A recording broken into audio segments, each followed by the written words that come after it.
I'm Thomas Ginn. I'm a research fellow at the Center for Global Development here in Washington, D.C. And I'm going to just talk briefly today about the state of the evidence on livelihoods programs for displaced populations and respond to the prompt and also try to move the discussion forward. So the first part of this session, it was advertised, the provocative statement, as little evidence supports the value of, quote, livelihoods programming in displaced settings. And so we've modified that, as Brian said, to we just don't know enough about what works to support livelihoods for refugees and displaced populations. And because one of the differences here that we see in this statement is it's not that we have a lot of evidence that shows that what's going on doesn't work, that it's ineffective, but more that just we don't have the evidence base right now to even make a claim as far as how effective this evidence is. So that may be a subtle discussion, but I think it's important to keep in mind. And so I think I'm going to amend this provocative statement here a little bit and to frame the rest of our discussion. So I think the first thing that we should dive into that's going to be quite important in this discussion and in terms of unpacking this statement is how do we define evidence at all? And so we've, there's lots of work of high quality case studies, focus groups, of pre-post analysis, and many of these yield really important pieces of information that help us understand the issues, they help us understand the context, the processes, many of the issues that refugees, host communities, forcibly displaced migrants face. And so these are just absolutely critical to our understanding. They also help us develop hypotheses of what kind of interventions, what things that we can do that might be effective in terms of improving job outcomes. However, these kind of analyses, I'm going to argue, are not enough to show that a program is really effective and cost effective. I'm going to argue that we need to complement this type of evidence with research designs that show meaningful counterfactuals. And so what will those kind of bring to the table? It's to try to answer the question of what would have happened without the program. So highlighting the success stories of people who work in program, who have received programs is fantastic. But it doesn't necessarily show us what would have happened without the program. And so I want to move both the discussion and the field as a whole in order to evaluate livelihoods programs towards thinking about what these meaningful counterfactuals would be and what some of those research programs would look like. One of the reasons for that is that, unfortunately, when programs are rigorously measured, results are often, but not always, smaller and less consistent than hoped. And that's in my view, just important to know and to be very aware of, cognizant, and very humble about the livelihoods work that we're trying to do, because then it's critical to test and then adapt and to then invest the limited resources that we have in the most effective, the most promising areas, and to be very kind of strict in our in what works and how we can most effectively use this money for the most vulnerable.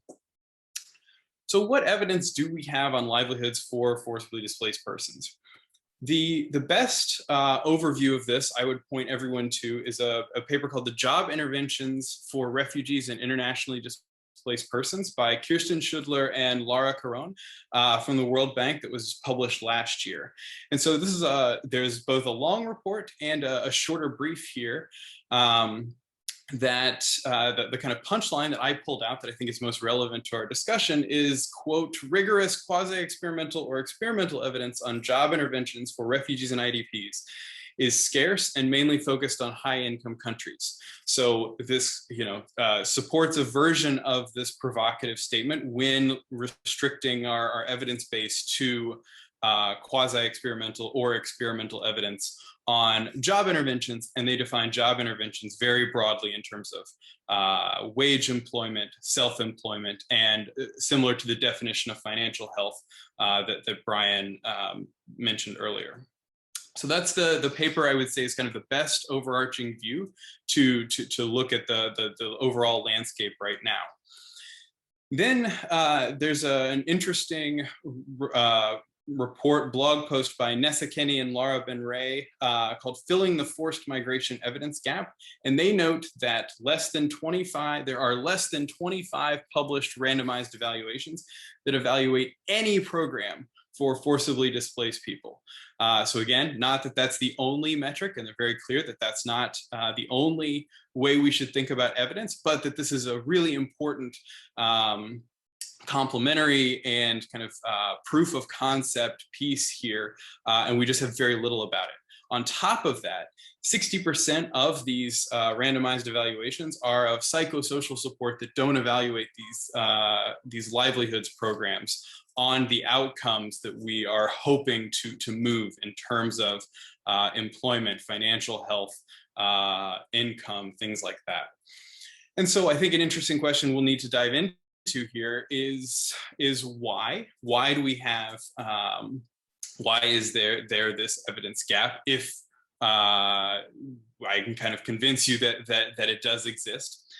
And a few things that I'm just going to throw out for future discussion are in trying to run many of these. I'm an economist. I am working on these types of evaluations in some settings, and so in talking to partners and many kind of practitioners, there's some kind of themes that seem very clear. So some of them, as I'm sure kind of jump to mind, are the cost in terms of collecting rigorous data, in terms of scaling up these programs to the number of people, the number of clients that are needed in order to evaluate kind of them quantitatively, becomes very expensive.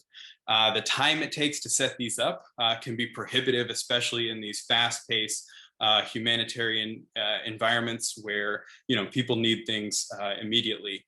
There's, of course, the ethical concerns that need to be at the forefront of any kind of research and evaluation program, not just for randomized evaluations, but anytime we're collecting data on a vulnerable population. So these ethical concerns around who gets what and how to make sure that this is fair and equitable and include the most vulnerable and their voices is certainly a valid pushback that many organizations have had to the kind of most rigorous forms of research. Then there's just, these things are hard to implement. The logistics of assigning people to different treatments in a randomized controlled trial is just difficult to do and takes a burden on the implementation team.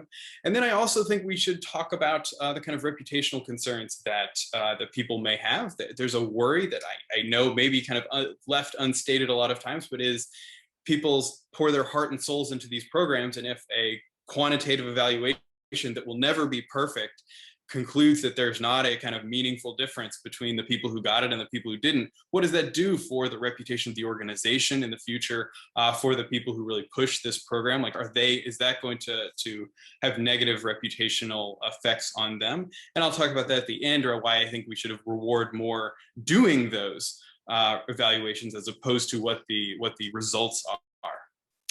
So the evidence, though, to kind of shift towards more positive here, this is changing.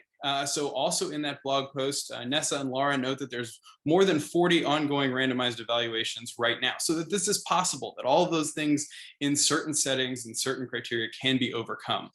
And so some examples of that, there's a Karia et al. Paper with partnering with the IRC, where labeled cash transfers that are labeling for job search to help Syrian refugees in Jordan find employment and to overcome some of the cash constraints necessary to search for jobs, that had important effects on raising employment and earning for Syrians in Jordan.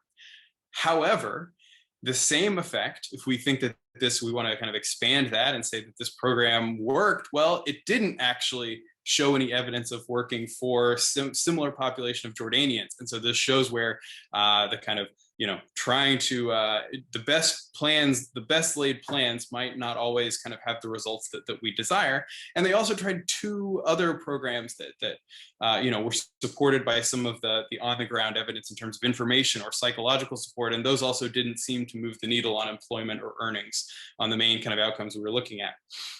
And there's a program in Uganda looking at refugees and hosts about a graduation program.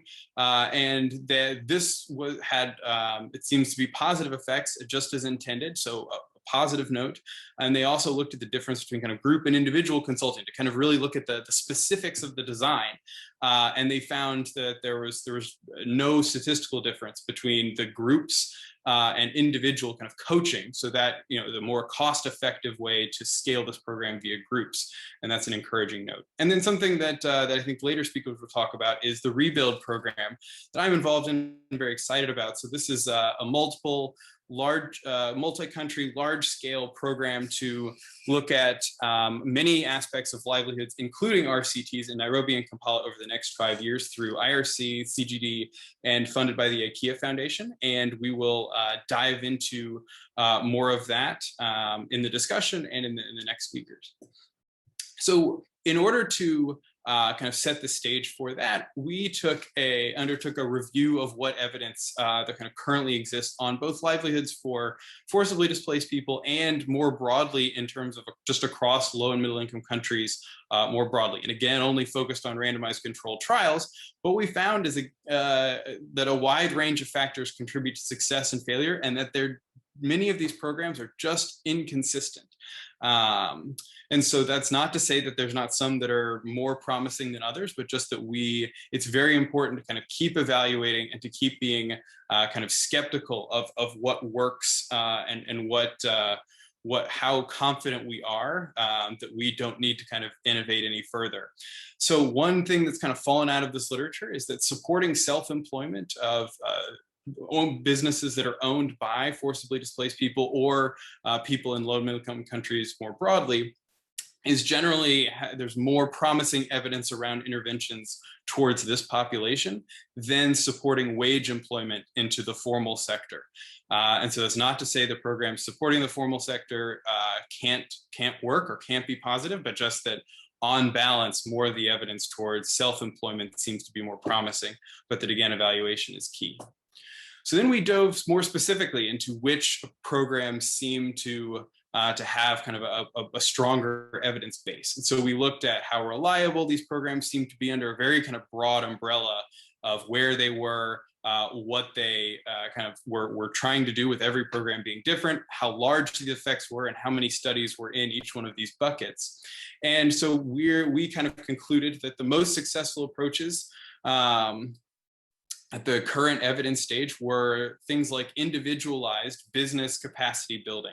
So mentorship through a kind of peer or someone slightly more experienced in the same sector as the client, or consulting services that really targeted individual issues that businesses were having, but were individualized towards the business and the entrepreneur.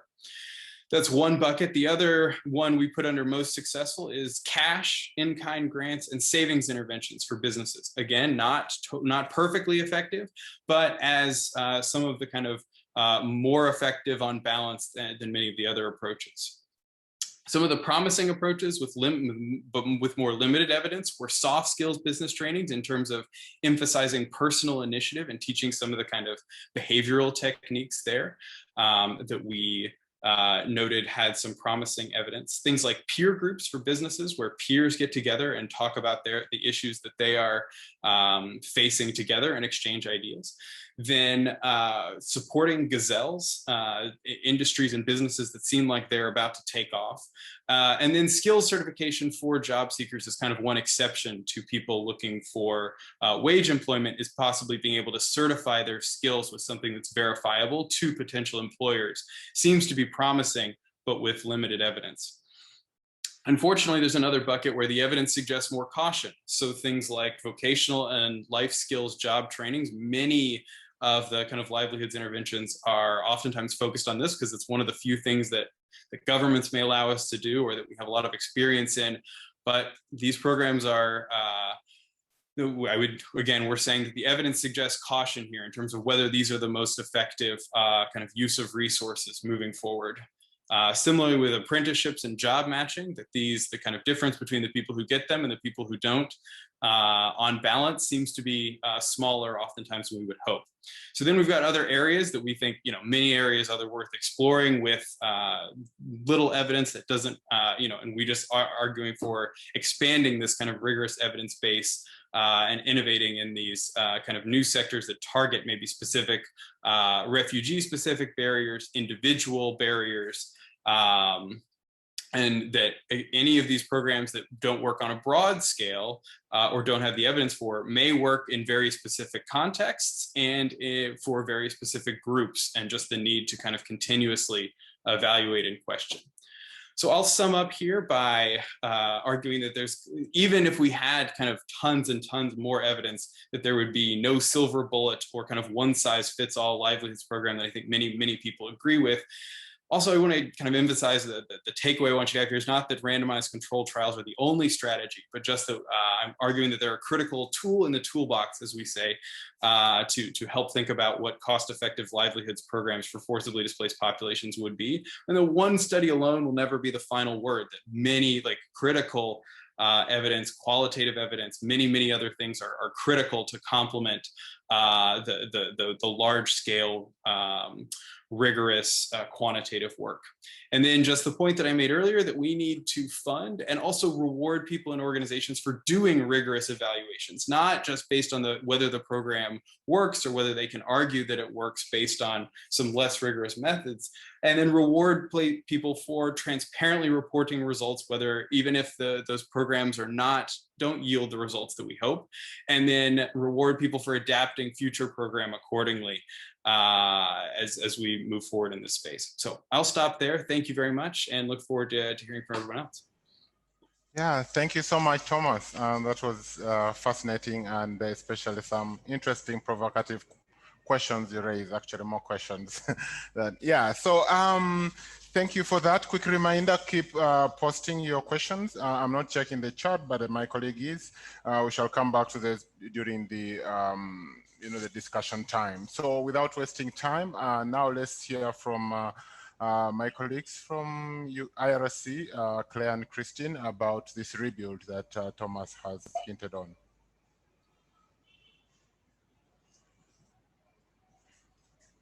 Thank you so much, Brian, and thanks, Thomas, for setting the ground. Called Christine Andora. I work with the International Rescue Committee as the Economic Recovery and Development Coordinator, and I'll be joined by Claire, our colleague Claire Egan, Research Coordinator, will be joining me. Next slide, please. I'll first take you briefly about what we do in IRC Uganda and what it is all about.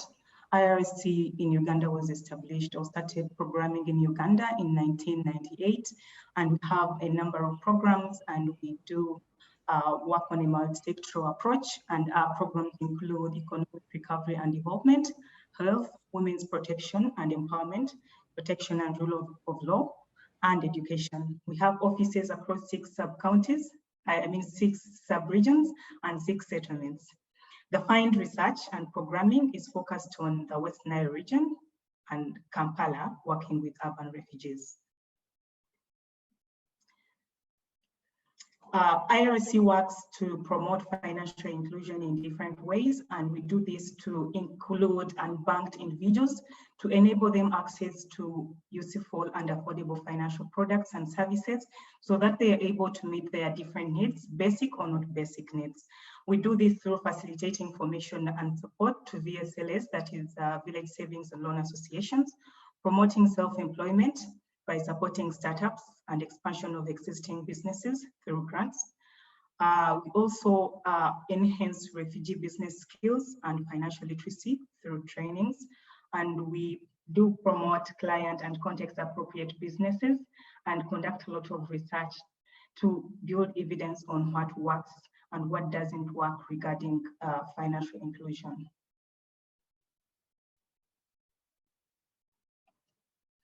Claire, please, over to you. Thanks, Christine. So given our ongoing work on financial inclusion, we decided to take the findings on displaced persons' financial strategies discussed yesterday and recapped this morning and use them to build 2 ideas to pilot. The team worked through the findings and settled on what was actionable as a first step, given our current capacity and expertise and what questions we felt best positioned to answer. And we view these pilots as the first of many in an iterative process to understand what programmatic changes we can make to better support our clients' financial needs. The learnings from these pilots will allow us to tweak the design and to test again, or to find new pathways entirely. And more of this will be discussed in future steps towards the end of the presentation. So through these 2 pilots, we intend to build on the evidence and answer these research questions on the screen. Of course, we want to understand if the 2 respective programs improve refugees' financial well-being, financial literacy, and technical skills, particularly as we are trying out new additions to our programming, which Christine will talk about in just a minute. But also connecting the 2 pilots is the finding around how social networks are an important part of financial inclusion. So through our urban pilot, we want to understand what role social networks play in business startup and growth for refugees, while through our rural pilot, we want to understand if joint livelihood interventions expand refugees' social networks and improve social cohesion between refugees and host community members. I will pass back now to Christine to discuss the details of each pilot. Thank you so much, Claire. So as already mentioned, we do promote context-appropriate pilots and activities. And that said, we are promoting 2 different interventions, looking at the urban refugees and the rural refugees that are living in the settlements. And the rural pilot is being conducted in Bidibidi settlement, where we've worked with 20 farming groups of 600 refugees or 600 clients. They are comprised of both refugees and host communities. Here we are promoting farming or block farming approach that looks at commercialization of agriculture, and we look at leveraging on the skills and resources available in the host communities, such as agricultural land and the population that is already engaging in agriculture as an economic activity. We also look at the opportunity to promote social cohesion, as my colleague already mentioned that we realize that social cohesion has a role to play in promoting financial inclusion. Next slide, please. The components of this pilot include providing good agricultural practices by training in the different agronomic practices that we need to undertake or the clients need to undertake to ensure improved production and productivity that is building their skills in agricultural production. We also offer farmer-based financial literacy training in this pilot. We enable the clients that we are working with connection to the private sector, including access to inputs and marketing plus post-harvest equipment. Here we offer cash grants to the groups that we are working with so that they can engage with the different private sector actors to negotiate for better prices for inputs and for their products. We also connect the clients that we are working with to microfinance institutions. Here we are piloting working with Vision Fund that have been able to work with the groups to offer them loans so that they are able to increase on their production in the move to promote commercialization of agriculture.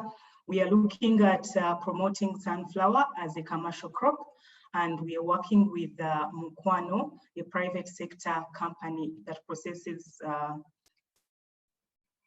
deals in the production of oilseeds, so that they offer market for the sunflower that is produced.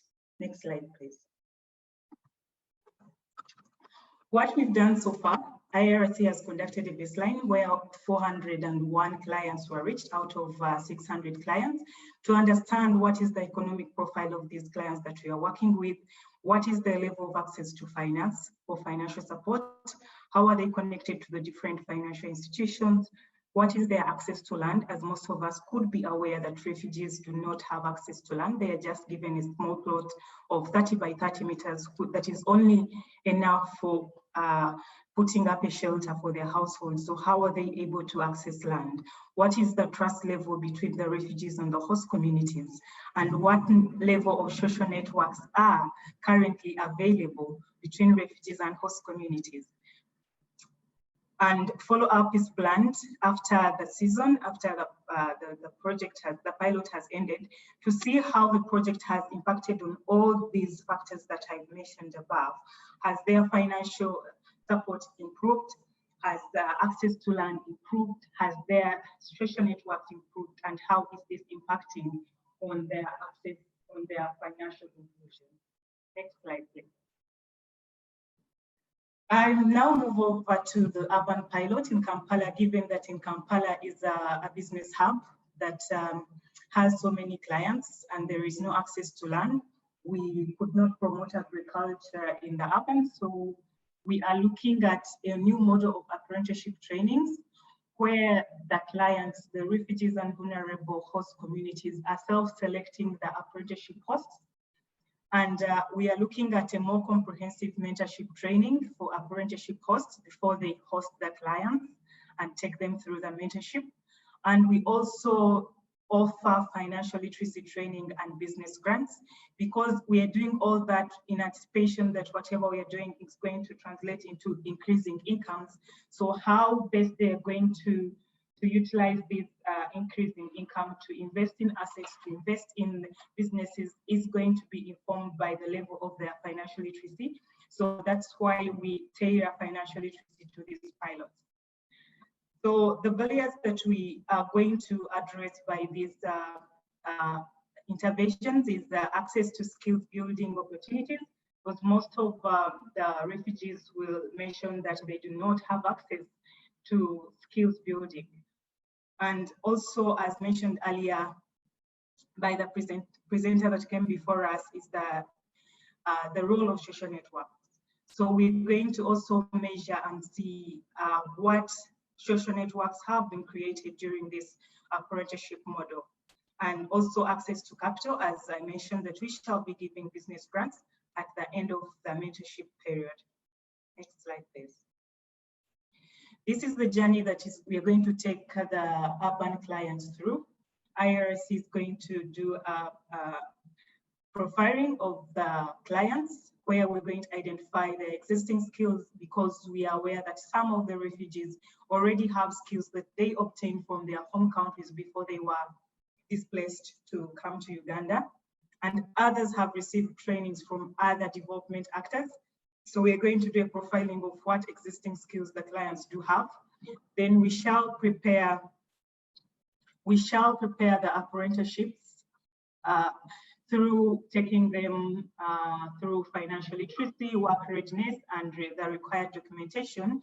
Here we are going to work with the Directorate of Industrial Training, because we know that most of the clients come with certificates that cannot be recognized in Uganda. So we're going to see how can we ensure that the skills that they have are recognized in Uganda. We shall do attachment of apprentice. This includes refugee-owned businesses that we're going to attach to either refugee apprenticeship host or host community apprenticeship host. We're going to do this to identify or to assess what is the level of building networks if a refugee is attached to a refugee host, or if a refugee is attached to a national host. And then after that, we shall provide startup kits and startup grants to ensure that, one, people enter into the labor employment. If people would like to access jobs from somewhere else, they get employed. And then if people want to start up their own jobs, they are able to start up their own employment. Next slide, please.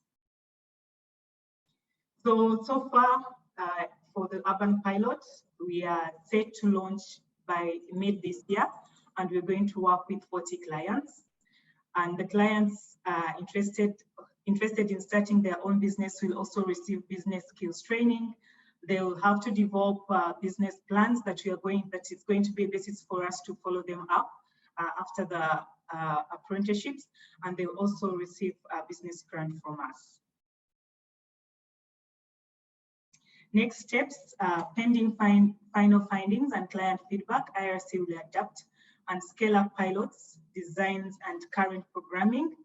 We share findings from these pilots to local partners to ensure that we are sharing evidence of what is working and what is not working.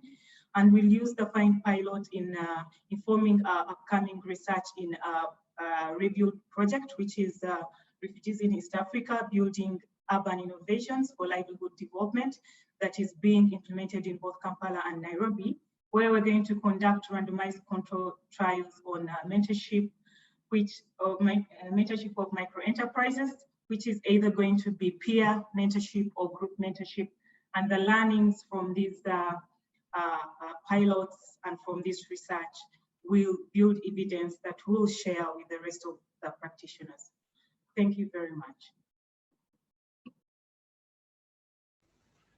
Thanks, Christine and Claire.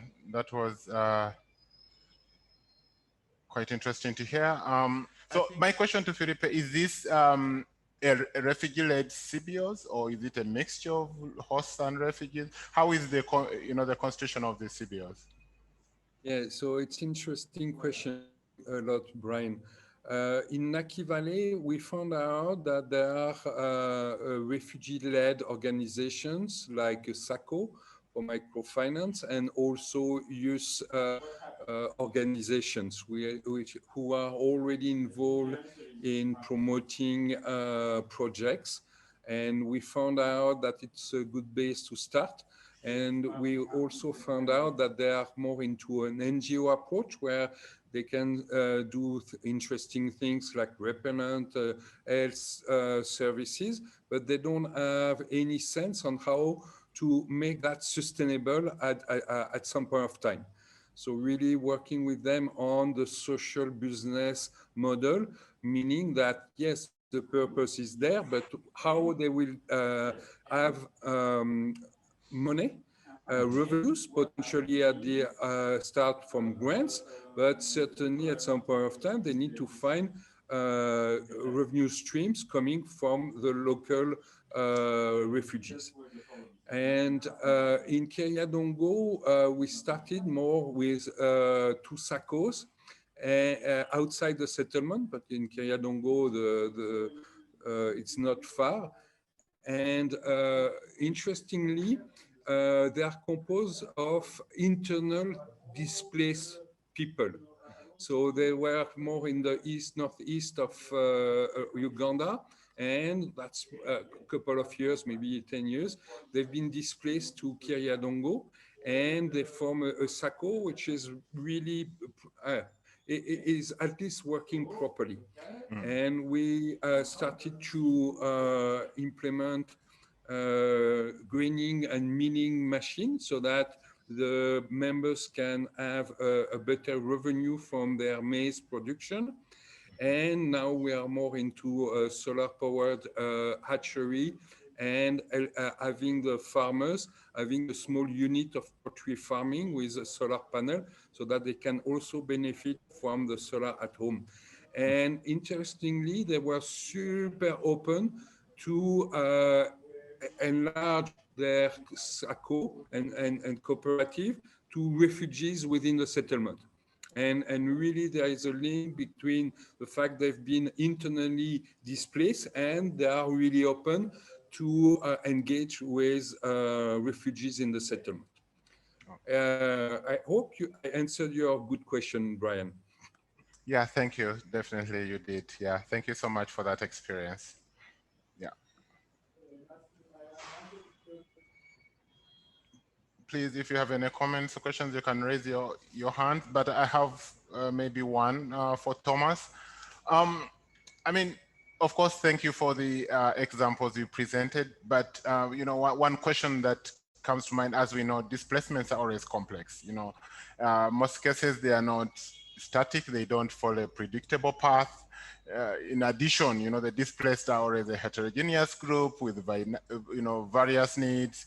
We talked yesterday a lot about the context, the legal, political environment where they are. I just want to hear from you. Do you think, talking about what works, is it possible to transfer, what works from one context to another? How easy is that? And, what are some of the cautions?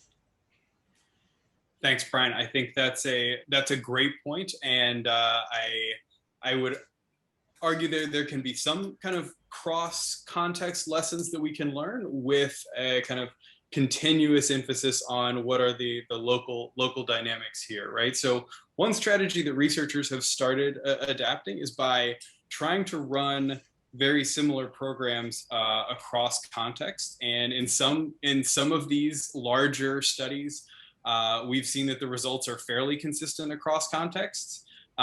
In other studies, and so one example of that might be like microfinance and lending, but others we've seen that the context, there's a wide kind of span of results in terms of across context, and so it's very hard to kind of pin down. That's what we would expect from any kind of quantitative study where there's going to be randomness and statistics and things like that. So I think that every individual study needs to be taken, in light of that being one point in time and place, and then filtered through the questions of what do the main barriers and constraints that this program, if we take a program that quote unquote worked in one context, do the main barriers that program seemed to solve as best as the evidence that we kind of had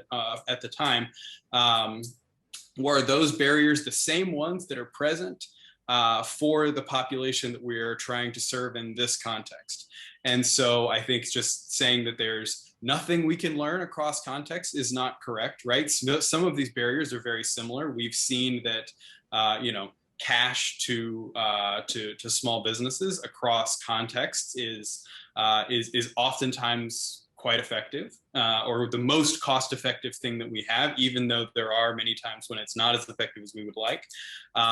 But then there might be cases where the legal infrastructure is very different, and the key point is that they could have accessed like business licensing, or been able to invest in a place of business that is not possible in a setting where the institutional framework is less certain. So I think there are takeaways. We should continue doing these and try to really pin down what the details are, and not throw our hands up and say we can't learn anything, but also be very cognizant that the context change each and every time, like you say. Thank you so much. I mean, yeah, that's an interesting, way of looking at things. I can't see if there are any hands or comments from participants, but I just wanted to, again, to keep the discussion going, to build on the question of, focusing more specifically on financial health, which we discussed a lot yesterday. And one of the prerequisites for that is definitely having this environment that, promotes refugee rights and their freedom for movement, having the permits and things of the nature, so that, they can be able to transact and, enter the markets and things of that nature. So, looking at available evidence, how much do we know about how, effective that is? In other words, we discussed the case for Uganda, where we have this conducive environment. But again, the question is, okay, is Uganda, is unique. How can we replicate that? How can we maybe promote something like this in any other context, where we have refugee and other displaced populations? From a researcher point of view, how would you approach such a question? So I'll answer briefly. I'm curious to hear what others would have to say as well. Okay. So I think that the first point here would be that these are important movements and policy initiatives for reasons, even if we can't measure the effects on financial health, these are important regardless. because there are going to be many people who are positively affected in some way by being able to access the labor market, by being able to access, financial services, and freedom of movement, the kind of progressive policy framework that Uganda has. Those are important for their own sake and in their own right, for refugees who can take advantage of those opportunities. However, I also think we shouldn't point to that as the silver bullet, as that's going to be enough to facilitate financial health for forcibly displaced populations. The best evidence that we have, which has many issues still, but is a program looking at the recent regularization in Colombia. The PEP program found that actually they didn't notice after at least the first short-term evaluation that this was having many positive effects there weren't measurable positive effects on Venezuelans who are displaced in Colombia. That this is important for access to many things. Many people are probably taking advantage of this, but these researchers could not pinpoint an effect on employment, an effect on, or a large enough to measure effect on employment and earnings. So maybe a very small positive effect, but not on the kind of level that we would kind of hope and expect, at least in the short term. So they're following up on that. But I think it just kind of gives caution, not that these are not important policy initiatives that we need to move forward. They are absolutely critical, and many people, need to be able to take advantage of these things. But that, again, they need to be complemented with other initiatives and other kind of testing of livelihoods programs as well. And that study in Colombia is Sandra Rozo, Ana Maria Ibanez, and Danny Bahar. That looked at this recently for reference, and I think we just need more data collection, more evidence around these policy initiatives, and more countries taking them up so that we can study them. Is the other key piece of this. But I will turn it over to others now. Yeah, thank you so much. Anybody wants to comment on that submission? I don't see any hands so far. Yes, please. Yes. Thank you for sharing. We had a good experience on financial and business literacy. We've done through human-centric design, really focusing on the key expectations and challenges of the refugees in the 3 settlements we worked in, and addressing really the basic about record keeping, budgeting, starting to save, developing some activities and things like that. And we got a lot of positive feedback just on the fact that the people attending the training were able to think properly about money, about discovering that they are capable of better managing their money, that they are capable of keeping a control on this money. Also, we've done the training at household level, and a clear feedback was that the wife and husband were able to discuss money more openly and more clearly. And even we got feedback saying that the domestic violence really diminished from previously. So you see, it's not random RCT thing, but this kind of qualitative feedbacks we received was really touching, because it's really this kind of change of attitude we need to have from refugees wherever they are, Uganda or other countries. Then indeed how to put that in motion and indeed develop proper revenues is another story, and it's not always easy. But at least having this attitude to be in control of their finance, to be even if they have a little, being able to have the discussion in the household around that, being able to budget and start to save for important matters were already a very good start. That's my humble experience. Thank you. Thank you so much, Philippe. Very good experiences. And as I think Thomas mentioned earlier, this is what forms, the hypothesis actually we generate and then, proceed to run this kind of trials, rigorous trials. We need such a starting point from what we've seen at a small scale trying to work. In fact, from that, I have a question for Claire and Christine. Thank you for the pilots that are going on.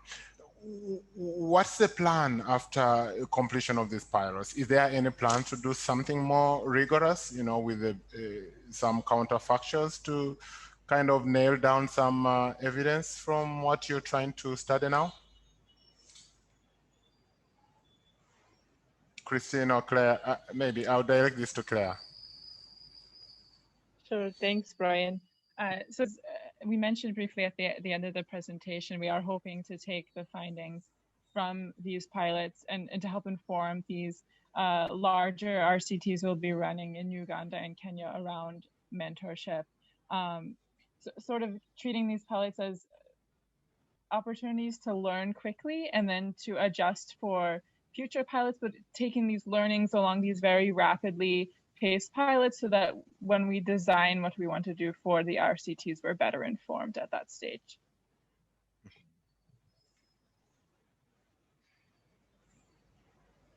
Yeah, and I think that's the advantage of, as compared, I remember Thomas talked about the cost, time, etc. challenges of doing it more rigorous. So I think that's another way of starting the journey.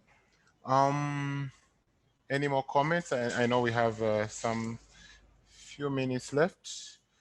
For anybody who has any comment on what Thomas has presented, on what we've discussed, or what we've heard from Uganda, or Rebuild coming up, the floor is open for any contributions.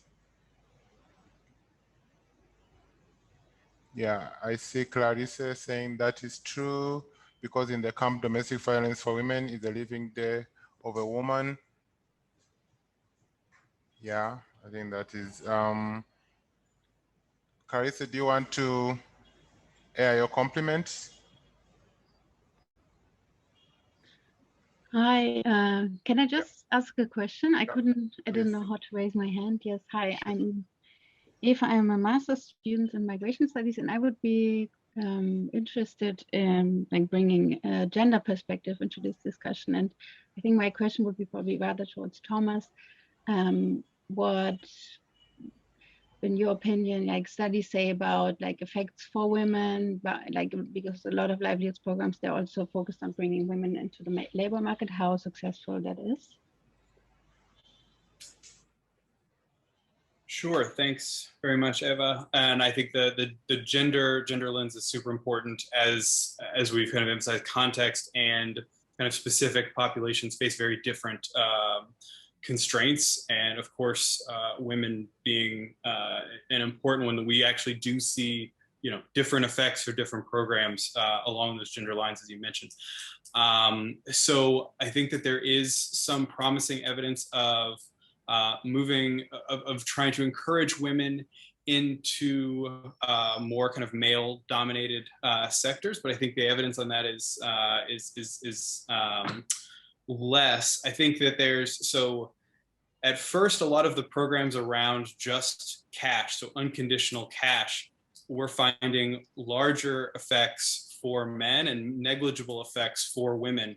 And some of the newer literature has found that the effects towards for women, especially for women business owners, has materialized, or we've been able to measure it better when programs are kind of avoid other people in the household or in the community being able to capture some of that cash, and that women are able to invest it themselves. So programs like there's a program in Ghana on what they called in-kind cash transfers that gave women that set a grant at a certain amount, but they had to purchase the materials for their business there instead of having this liquid cash there. And that was more promising for women.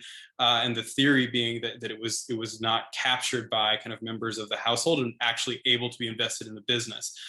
There's similar evidence from Uganda that just transferring the money via mobile money had positive effects for women along these same lines, because women were able to store it kind of privately as opposed to liquid cash that they that husbands and other family members might be able to kind of more easily realize and notice. So those are two things that jump to mind along the gender dimension as being important to consider when we think about the difference in program design between men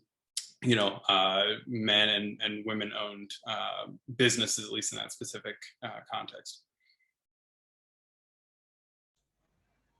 Yeah, thanks, Thomas. I hope your question is well answered. I think Thomas will also put his email address in the chat, so you can continue with some ideas that you may have around that gender lens. So Thomas, there's another question for you. Oh, sorry. Just want to say thank you. Sorry to interrupt. Okay, no problem. Yeah, Thomas, there's another question for you in the chat. Thank you so much for your presentation. I think RCTs are super useful tools, but can be difficult, as you pointed out, in some environments or settings. What are your thoughts on quasi-research design, such as RDDs or difference in differences, etc.? Thanks a lot, Eric. Let me take a quick step back. So get everyone on the same page, an RDD is called a regression discontinuity design. That means that we are taking a cutoff that is, and looking at people just on one side of that cutoff who benefit from a program or who receive a program, and people just on the other side who just missed out, but who were in most of the ways similar. And so we're trying to narrow it down to a very specific band of people who almost got the program and who barely got the program in order to have the most comparable group of people. That is a fantastic quasi-experimental, but if we can have enough data around that cutoff, that's a fantastic strategy. And I think a lot of organizations employ similar ways to determine who the clients are going to be of their programs. And so collecting data not only on the people who got the program on one side of that cutoff, but also on people who just missed out on that program because of this arbitrary cutoff is another fantastic design. We've seen very little of it in the forced displacement context right now. And I think that there are many of these potential like institutional designs out there, or institutional frameworks of organizations putting these cutoffs there, and that yields a great way to study what the impacts are of the program that's, I think, underutilized in this space. Difference in differences, same way. This is kind of the idea is to compare not only groups who get a program and don't get a program, but also there to kind of then control for what their differences, the difference in the group who got it before and the difference who got it before and after who got it and who didn't. And so overall, this can be a very effective way. There's been a lot of current work in economics that I'm happy to talk offline about that's been more worrying around what we're actually measuring in difference equations. So this is harder to execute. And I think we're seeing that this needs a lot of finesse and we need to be careful in terms of interpreting this. We need to be careful in terms of interpreting any research design. So happy to talk more about that offline, but I think the overarching point, there are other designs that can be very useful is certainly very valuable and point well taken.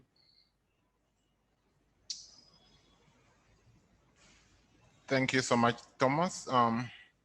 Yeah, if kindly put your email on the chat, so I'm sure many people will be eager to engage you a bit more on more so technical questions. We more or less around time, and I think anytime we should be going back to the big group. But then I'll still allow, I think, one more, if possible, to the extent we can. Any questions still? Any comments?